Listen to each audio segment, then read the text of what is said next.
Welcome back to Ring of Fire Radio. I'm Sam Seder. Last week, we began our interview series with primary candidates around the country running against established Dems who do not necessarily represent the progressive values held by their constituents or, frankly, us here at Ring of Fire Radio. This week, we feature Mondaire Jones, who's primarying Nita Lowey for New York's 17th congressional district seat. So, Mondaire, why don't you just first give us a sense of, and we should say that this we're talking to you in the context of a series that we're doing of folks who are challenging sitting Democrats in primaries, and this has been, certainly a more, a kinetic topic, particularly since AOC unseated the one of the members of the Democratic leadership, and that has had a lot of very positive effects, I think people feel, for progressives. Give me a sense of why you decided to enter into this race. I decided to enter into this race because people in my district are struggling. You have folks like my grandmother, folks of a different generation who are working well past the age of retirement just to pay for the high cost of prescription drugs and medical procedures. You got people like my mother when I was growing up, at least, who worked multiple jobs just to make ends meet, even with the help of the Section 8 housing voucher. And then you have people in my generation. I'm 32 years old, and so many people I know around my age who still live in this district are living at home with their parents because they can't afford to pay rent or to pay for the high cost of buying a home. And we have someone in Congress, and in fact, many members of the Democratic caucus, unfortunately, who are not fighting hard enough for the big policy items that are going to address those problems, like Medicare for all, a Green New Deal, student debt forgiveness. And in addition to not fighting for that, they're not holding this president accountable. I mean, I'm running against someone for whom I have great respect. She's the chair of the House Appropriations Committee. But if I were in her role, I would not have given $7.6 billion to ICE. I would not have had to be challenged for the first time in 30 years before I reversed my position on the issue of impeachment. And I would have fought to give tax relief under the SALT cap deduction to the folks in this district who pay the highest property taxes in the entire country. So I think we can walk and chew gum. It's not just about challenging Republicans. We can challenge ourselves to do better as a Democratic Party. And, my responsibility is raising the expectations of people in this district of their leaders. So tell me a little bit about New York's 17th congressional district, just so that folks around the country can take to get a notion of it and what they should be expecting from a congressman from a New York district. This district is a district in which I was born and raised. I live in Nyack, which is in the county of Rockland. That's about 40% of the district. The other 60% is comprised of parts of central and northern Westchester. And this is a working class district.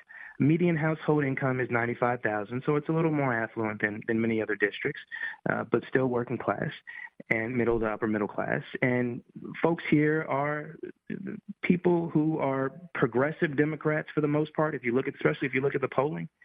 And this is a safely blue district. In fact, in 2018, Republicans did not so much as field a challenger to the incumbent in this race. And she's been, Nita Lowey, she has been in this seat for how long now? Since 1989, so exactly 30 years. Wow. And has never had a primary challenger since that time. Wow. And so this is about as safe of a blue district as you can get. I mean, New York, I think we still have a couple of Republican holdouts, but certainly not this close to the city. Nyack is not even, 45 minutes, depends on the traffic, I guess, in terms of getting to New York City. But the bottom line is, and this is why I think this race is so relevant to folks who are not from the 17th district. And that is because we need congresspeople who are in the bluest of blue districts to be on the vanguard of doing things like you've been talking about. And give me your sense of like what your experience has been in terms of politics. I mean, you're 32. This is it's your generation. We sort of skipped mine in a large respects, went from the boomers to the millennials.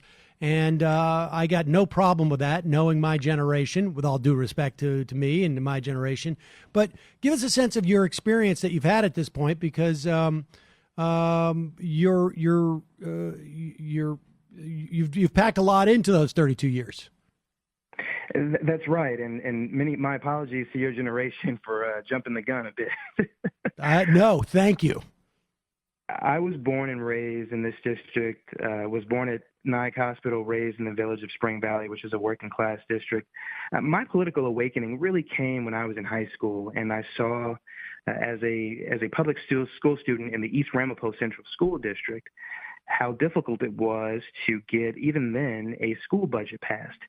And I thought to myself, it's really important that I mobilize people. So I reactivated the Spring Valley NAACP Youth Council, got out the vote, registered folks to vote.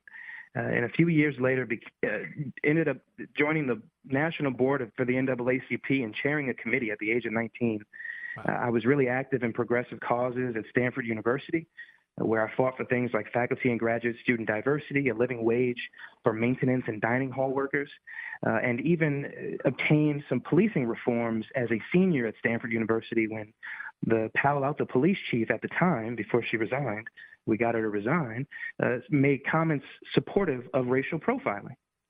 After graduating from Stanford University, where I had been active in student government, I joined the Obama administration. I worked in the Office of Legal Policy at the Department of Justice, where I vetted candidates for federal judgeships and even worked on Justice Kagan's nomination, and also worked on criminal justice reform for an attorney general that actually cared about those things, which I'm very proud to say, and subsequently went to Harvard Law School, where as a 3L provided free legal services to indigent defendants, folks who could not afford to pay for representation.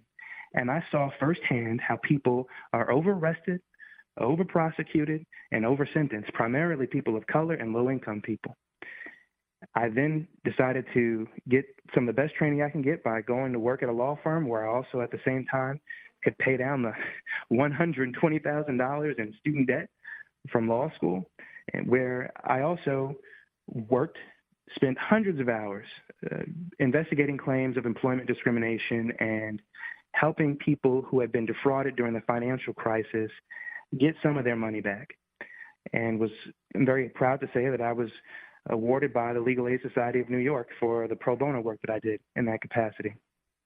More recently, I founded a nonprofit called Rising Leaders, which provides professional skills to underserved middle school students in 3 different American cities, in Harlem and in Washington, D.C., and in Seattle. We recently received a grant from the Gates Foundation earlier this year. And more recently, I also worked as a litigator in the Westchester County Law Department, where I litigated some of the county's largest cases and served as a legal advisor to the county executive, to the Westchester County Board of Legislators, and also to the Westchester County Human Rights Commission, and have also been serving now by leave of absence on the board of the New York Civil Liberties Union. So I'm very proud of the work that I've been doing over the past 32 years. In addition, I've been very involved as an education activist in the county of Rockland, in particular in the school district where I grew up, which is the East Ramapo Central School District, and have been active in the space of criminal justice reform as part of a local organization here. Well, Mondaire, you basically walked us through your experience, which, frankly, it took me some time to digest. Incredibly impressive record of activism and education and practice, and simultaneously dealing with the issues that I think are probably at the forefront of at least somewhat in terms of your campaign. You talk about student debt, and you talk about education reform that you've been involved in, working for in vetting federal judges during the Obama administration. And so give me a sense of, and we should remind people you're challenging a 30-year veteran who's been in the House in New York's 17th District. And frankly, it seems like, across the board, and I mean this no disrespect to folks of my age or older, but your generation, what it means to be a progressive today, what it means to come from a deep blue district in a deep blue state is fundamentally different than what it was 30 years ago. For better or for worse, that is the case. And there is an expectations. If you're not moving forward, then you're going backwards, it seems to me. What would you look for as an incoming freshman? Like, give me your sense of how you see you would fit into a Congress. I mean, one of the things that we've seen with incoming freshmen in the last 2018 election was there have been more, it seems to me, aggressiveness and caucusing by freshmen than we've seen in the past. It is critical and certainly possible for freshmen such as what I hope to be in Congress to be the lead on so many of these issues. Student debt forgiveness, for example, is a top priority for me. So is the Green New Deal. We are faced with the existential crisis known as climate change. And the idea that everyone in Congress, certainly every Democrat, has not signed on to support that legislation by now is unconscionable to me. We have to make radical action over the next 12 to 15 years. And if not, it's going to be too late. I mean, we've already seen so much of our infrastructure degraded. And the things that we're talking about as part of the Green New Deal, a guaranteed green jobs program with training, trillions of dollars in training for folks who are going to be as part of a transition from a carbon economy to a post-carbon economy, so displaced, these are things that we should be embracing. We should be embracing the idea that everybody would have a job that pays a living wage under a Green New Deal. We should embrace the idea that we are going to shore up our infrastructure to withstand dramatic weather conditions. And these are things that I care about because my generation, including myself, is in the process of inheriting a planet that's devastated by climate change.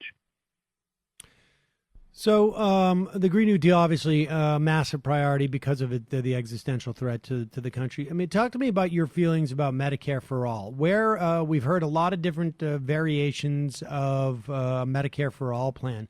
Give me a sense of what you think is the best case scenario from a policy standpoint, and give me a sense of what you think the politics are behind this.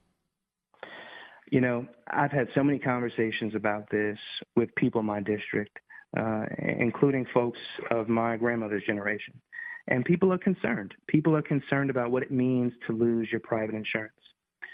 Here's what I support. I support a system where folks get more coverage than what they currently get, where the out-of-pocket costs of people who are part of this Medicare for All system are not going to increase, but rather will actually decrease, and a system where people will still get to keep their physicians and to go to any hospital or medical provider that they choose to go to. And those are my prerequisites for any program that I would vote for, and that is shaping up to be a Medicare for All system, otherwise known as, I think we can call it universal health care. But these are things that people are concerned about, and I think they're going to be satisfied with the care that they receive under a Medicare for All system. And our challenge as Democrats is cutting through the noise, not adopting Republican talking points about how the elimination of private insurance is going to spell the end of the world, which is simply not true. And I think does a great disservice. I was watching the debates recently, like many other folks, and I was so disappointed in some of the comments that were made by people who should know better, I think. It's interesting. Yeah. I mean, I think the folks, to the extent that people are worried about losing their private insurance, it's because they want to make sure that it's just they can go see their doctor. I don't think anybody is going to miss dealing with the copays, dealing with the filing stuff. But, people are afraid of going from the frying pan into the fire. And I think there needs to be a lot of education about what their options are. Give me a sense of what else. I mean, so Green New Deal, single payer health care, or at least what you call universal health care. Where are you on student debt? I mean, not asking personally. You've hopefully you've worked that off through a legal career. But what is your perspective on free college, debt-free college? Where do you land on that spectrum? I am a huge supporter of the elimination of the $1.6 trillion in student debt that young people and folks of an older generation are still shouldering. The average debt load for someone leaving college, and as of 2016 at least, was $37,000. It was more like $10,000 in the early 90s. Yeah. And so my generation was sold this bill of goods that if we just went to college and worked hard, everything would just work out. And that's just not true. That's not true. And now we as a society owe it to folks with student debt to eliminate that and to allow them to be participating members of this economy. Imagine having $37,000 and then taking a job that pays you $40,000. I mean, what do you do in that situation? Well, you have to ask your parents, if you have them, to crash at their place. And then how do you build a family? It's not good for our economy. It's not good for civil society. And we need to address it with bold action. I think a student debt forgiveness program has to be paired with free tuition at public colleges and universities, and in addition to an investment in our trade schools and in HBCUs, or historically black colleges and universities. Mondaire Jones, tell us, where can people get more information about your candidacy? You can go to mondaireforcongress.com, MONDAIRE forcongress.com. And feel free to make a donation. I'm not taking corporate PAC money, unlike my opponent. And I need all the resources I can get to put together the strongest possible challenge. And I've got to say, I've been so encouraged to hear from folks at the grassroots level on up who are acknowledging that it is time for a change, that we have not been served well, especially in recent years. And you can have great respect for someone like I do and still come to the conclusion that it's time to shake things up a bit. Mondaire Jones, thanks for your time today. Really appreciate it. Thank you. You can find out more about Mondaire Jones's campaign at mondaireforcongress.com.